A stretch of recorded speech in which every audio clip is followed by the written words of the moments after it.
Bien, Nelly Michaï, à la base, comme le dit Arinda Sissi, cette réforme devrait quand même permettre un passage entre les Béninois de tous les horizons. Que par exemple, celui qui est natif de Cotonou ne se sent pas moins béninois une fois à Bukumbe ou bien à Tokuntunan et vice-versa. Mais à l'épreuve maintenant, dans les faits, est-ce qu'on peut dire que cette réforme-là des secrétaires exécutifs n'a pas considérablement pris en compte les réalités sociologiques du Bénin? C'est bien sûr, vous avez raison, puisque la situation elle est là et que les dégâts sont ce que nous voyons, on peut dire qu'il y a forcément quelque chose qui ne marche pas. Et je pense, Arim le disait tout à l'heure, au départ, c'était pas forcément pour favoriser le brassage, mais aussi pour que les maires ne soient plus forcément les super puissants dans les mairies, pour qu'ils ne soient plus forcément, ils n'aient plus forcément la même mise sur toute l'autorité de la mairie. Pas qu'ils n'ont plus d'autorité, ils ont toute la faveur qui est due à leur rang, mais il y a aujourd'hui les SE qui sont là pour remettre les choses à niveau tout simplement. Et je pense que le problème ici, c'est un peu le problème qui se pose avec le patriarcat aujourd'hui. C'est que le mode de fonctionnement jusqu'à 2022 a conféré aux maires un certain pouvoir qui a fait que ceux-ci se sont habitués à une certaine autorité.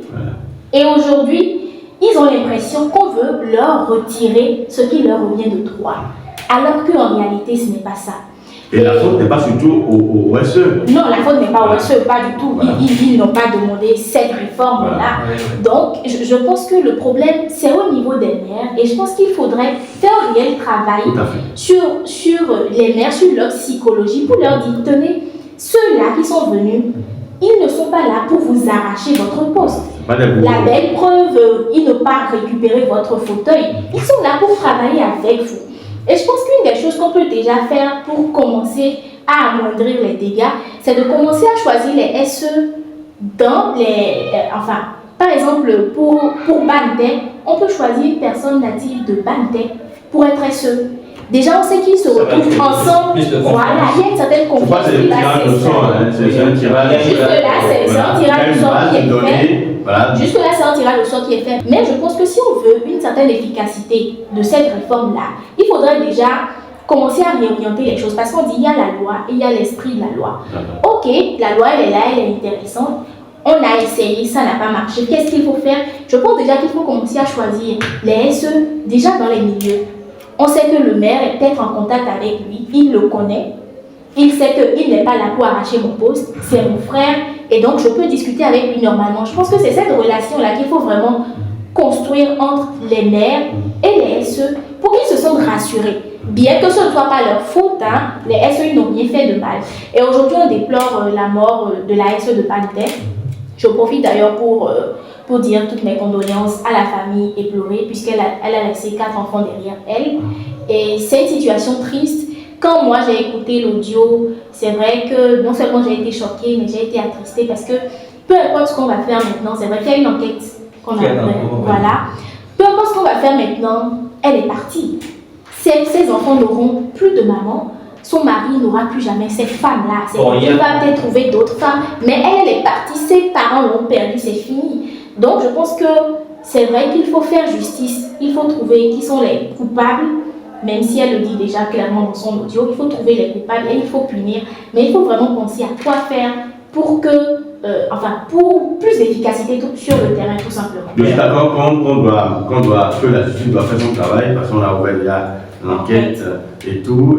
Ça intervient un peu. C'est un peu comme le médecin après la mort, mais on va souhaiter que la justice fasse son travail. On va faire confiance aux juridictions de notre État maintenant. Et l'autre côté, il faut travailler également la psychologie, comme elle a dit, je reviens là-dessus, des maires. Il faut leur montrer, selon la déontologie de votre poste, de votre fonction, voilà ce que vous devez faire. Aujourd'hui, maintenant, il faut peut-être votre pouvoir est partagé, peut-être avec le SE. Et voilà ce qu'il vous revient à faire. Et je suis sûr que ça existe.